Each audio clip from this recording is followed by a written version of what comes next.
Hello everyone, I am Jaideep Singh Chahal. So this is another interesting vehicle video. I think this one should have been done right there in the beginning when I just started this channel in end of January, February first week in this year. But you know, the vehicles that are at home, they often get ignored and left behind in the race. So this is our uh, Isuzu D-Max V-Cross 2017.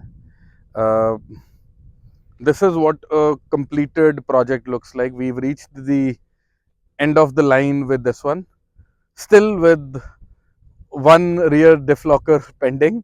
Otherwise, I think we've managed to add, modify, and make it what exactly we wanted, and we had it very clear as to what sort of vehicle we want, and I think we've managed to achieve all of that in the Isuzu.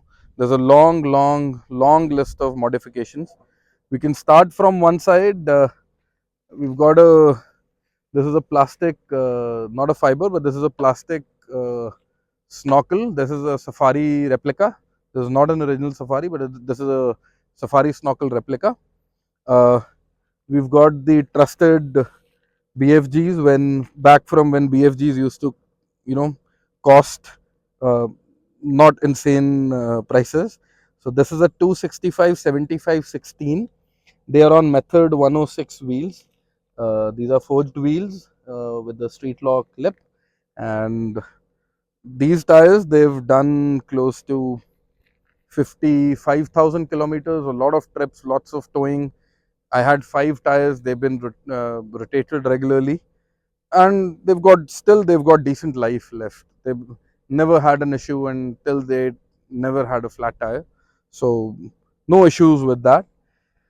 Inside, if you see, we've got adjustable upper control arms with the sliding ball, and we've got the foam cell, not the foam cell, but the nitro gas Ironmans with the load rated springs. Load rated because we've got this in the front. This is a TGM Outback that Alan gifted me long back. So this bull bar is actually for an LC 100 series. It was modified and made to fit at Amritsar, where we get all the other fabrication done. I've got ox beam lamps for the sides. So these are angled out, and that's what they're supposed to do. They're supposed to show the sides.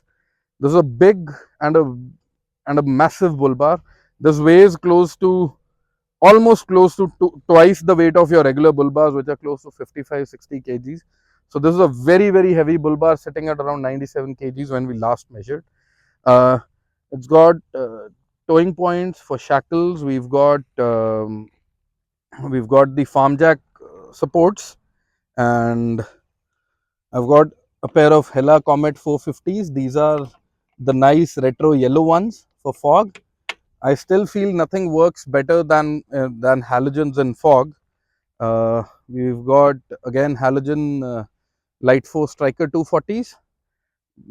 These are becoming old now, but they're still very uh, relevant, I would say.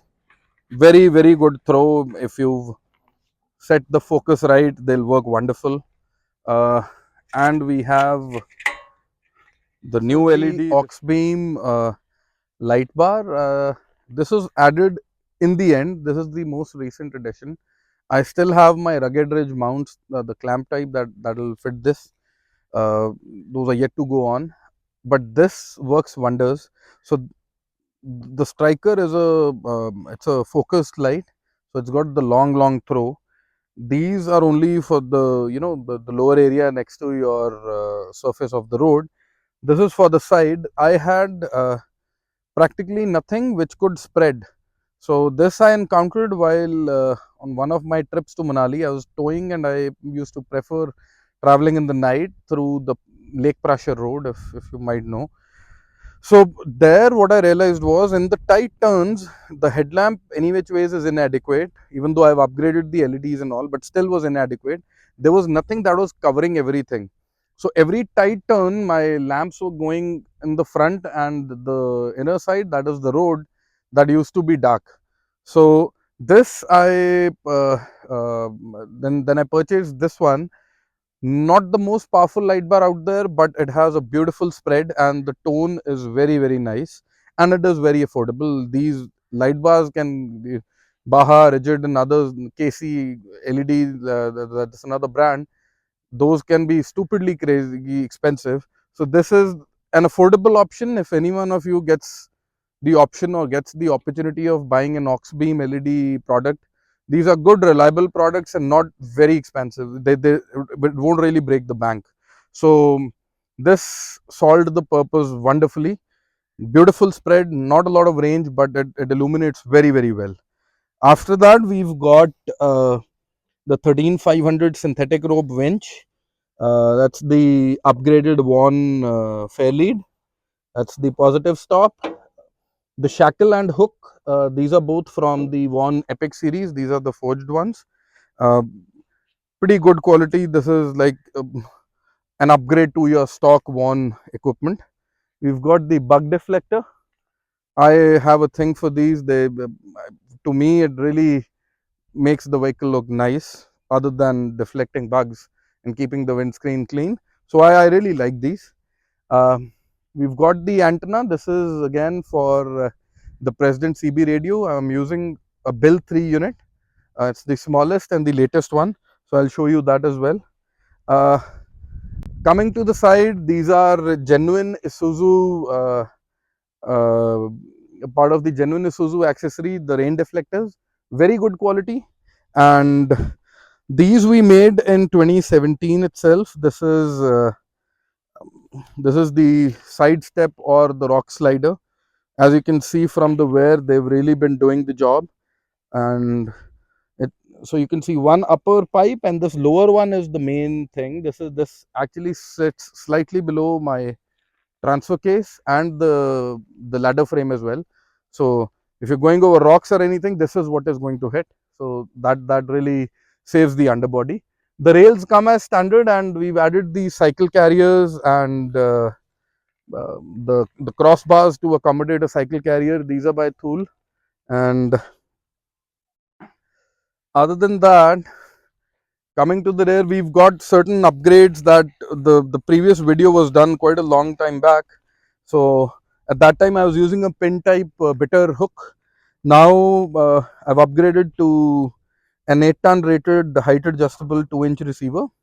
And this if you can see these slots, this hook with the 2-inch standard towing ball is adjustable in height depending on the size of trailer that we're towing.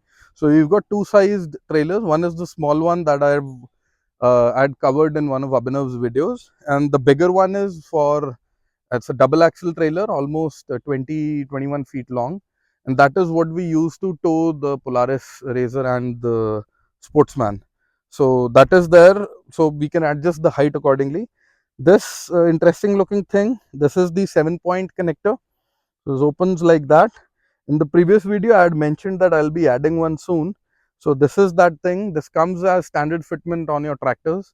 So this takes the connections from the reverse lamp, the indicator, the parking and the turn signal and your brake light, and it takes it into this, and this connects to a male connector from the trailer. So all the signals on the trailer's light, be it the side marker lamps, the turn signal, reverse marking, everything, that is going to reflect on the trailer as well. And for the cover, for covering the rear storage area, we've got a soft lid by Carryboy. This I believe is the most practical option. I am not against people who fit the plastic or the fiber covers, but for me this is the only thing that can solve the purpose, because otherwise your storage area is either vertically limited or it gets limited in length. So we actually do a lot of towing and we do a lot of loading in the rear. So we need the full space. Like to load a motorcycle, you can't have it covered till here, or you can't have the top covered. So it has to work with this. So this rolls forward and it accommodates the, you know, the stuff very beautifully. So coming around the interior, I'll I'll show you the interior.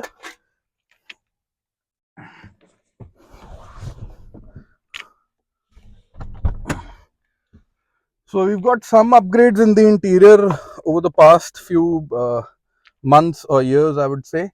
This is the latest edition that we have. This is called the dash mat, not very commonly found in India and for exactly the kind of weather we are standing in. This, what it does is, when driving in scorching sun, this is an Australian thing. What happens is that your dashboard, the plastic, it heats up a lot. So when it heats up a lot, it starts reflecting sunlight in your eyes as well. So this is an Australian thing that it keeps it covered. It doesn't let the sun reflect and come in your eyes, and it actually helps in keeping the interior cooler. So this is a typical Australian thing, and this was again carried by a friend from Australia. We've got those Browning seat covers. These never get dirty. You wash them in 4-5 months and they're good to go again. The radar is there. I haven't really been using it, but it's still there. The connection has been removed, and I also have added the throttle controller. This is by a Thai company. It's just sitting there. Boost speed next. It's got a phone app, your standard 4 modes and 9 adjustments. So that is always there. The other latest edition, the most recent one that I've done is an EGR delete. That is interesting. I'll show you. So what an EGR basically means, the exhaust gas recirculation. So the EGR basically sends your uh, air from your exhaust back into the air intake through a small port to keep the monoxide readings under control. So this is the EGR delete. This little cable by Outback 4x4 Australia. So what this does is, this keeps the EGR closed at all times. It's a little valve, and it fools the ECU that the EGR is operational as normal. But this helps to enhance your engine's life, and also the performance loss that happens after a while of using, like this one has done 1 lakh kilometers. So after a while, that soot gets deposited and it keeps forming layers on layers. So that kind of chokes your intake. So this takes care of that. We've cleaned the manifold once and fitted this, and now hopefully it will be clean. Also, we have to fit a catch can just the way I did on my Pajero. So we'll be fitting a catch can on this one as well. There's an underbody, of course, that I missed again. There's a full underbody by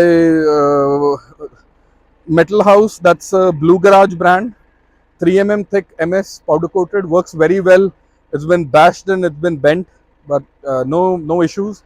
I'm running also running Race Dynamics ECM piggyback ECU in this one. I think that's about it.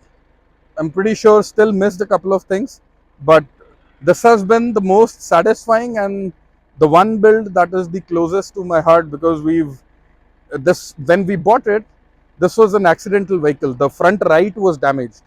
So in that process, we not just rebuilt it, we upgraded everything that came in the way. And now I've been using it from the last 65-70,000 kilometers without a flaw. And I think that's about it. If you want any other details or anything else that I can share or help you with, please do let me know. Thank you.